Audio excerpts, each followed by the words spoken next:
अस्सलाम वालेकुम everyone, welcome. आज हम बात करने वाले हैं सहर यायात और समी रशीद के ऑनगोइंग कंट्रोवर्सी के बारे में।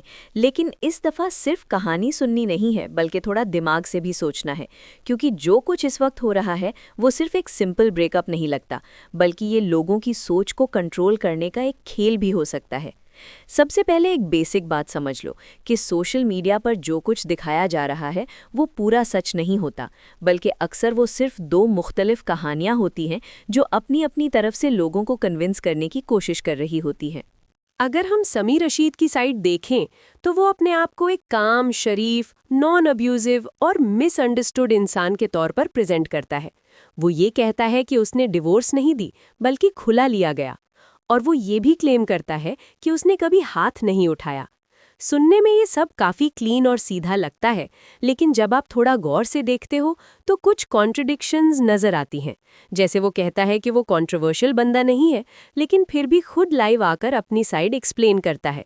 और एक तरफ वो कहता है कि उसने कभी गलत नहीं किया, लेकिन दूसरी तरफ ये भी मानता है कि लड़ाई के दौरान गलत अल्फाज यूज़ हुए।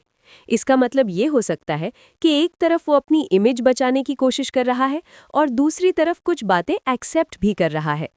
अब अगर सहर हयात की साइड की बात करें तो उनकी तरफ से जो नैरेटिव आता है वो काफ़ी डिटेल में होता है और उसमें इमोशनल एंगल भी काफ़ी स्ट्रांग होता है। वो ये क्लेम करती हैं कि प्रेगनेंसी के दौरान उनके साथ वायलेंस हुआ, उनको जलील किया गया, उनका पास्ट यूज़ करके उन्हें इंसल्ट किया गया, पैसे के इश्यूज थे और जो परफेक्ट लाइफ सोशल मीडिया पर दिखाई जा रही थी वो असल में फेक थी। ये तमाम इल्ज़ाम बहुत सीरियस है, लेकिन यहाँ रुककर ये सोचना भी ज़रूरी है कि ये सब बातें हैं जिनके पब्लिक में सॉलिड सबूत सामने नहीं आए।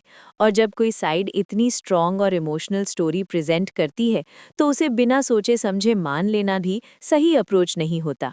अगर दोनों साइड्स को एक साथ रखकर देखा जाए तो एक इंटरेस्टिंग पैटर्न सामने आता है। समी अपनी इमेज को प्रोटेक्ट करने की कोशिश कर रहा है, काम रहने की अप्रोच ले रहा है, सीधा इनकार कर रहा है और थोड़ा ब्लेम दूसरी तरफ शिफ्ट कर रहा है। जबकि सहर डिटेल्ड एलिगेशंस लगा रही हैं, इमोशनल टोन यूज कर रही हैं और स्पेसिफिक इंसिडेंट्स का जिक्र कर रही हैं।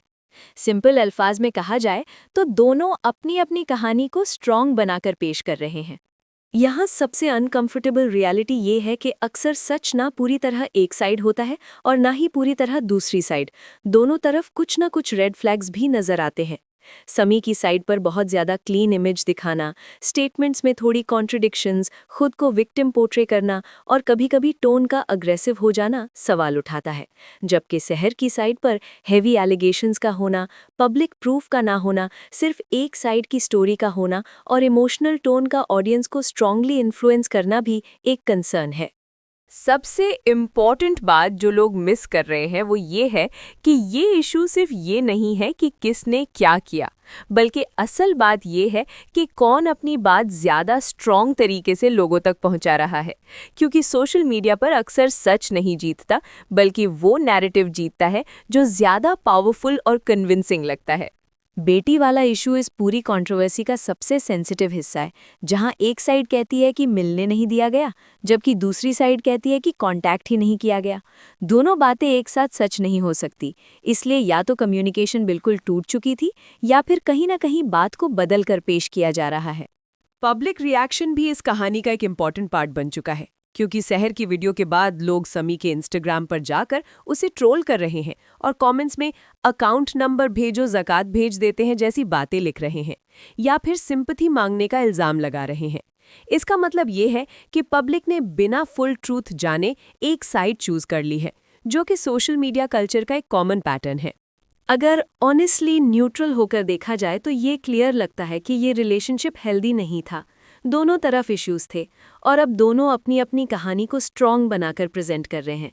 सबसे अनकंफर्टेबल सच ये है कि पब्लिक कभी फुल रियलिटी नहीं जान पाएगी, क्योंकि सबूत प्राइवेट होते हैं, इमोशंस पब्लिक होते हैं और हर बात फिल्टर होकर सामने आती है। तो अब असल सवाल ये नहीं है कि कौन सही है, बल्कि ये है कि आप किसकी बात पर यकीन कर रहे हो और क्यों, और क्या आपका ओपिनियन फैक्ट्स पर बेस्ड है या सिर्फ उस बात पर जो आपको ज़्यादा इमोशनल लग रही है। कमेंट सेक्शन में सच सच बताना।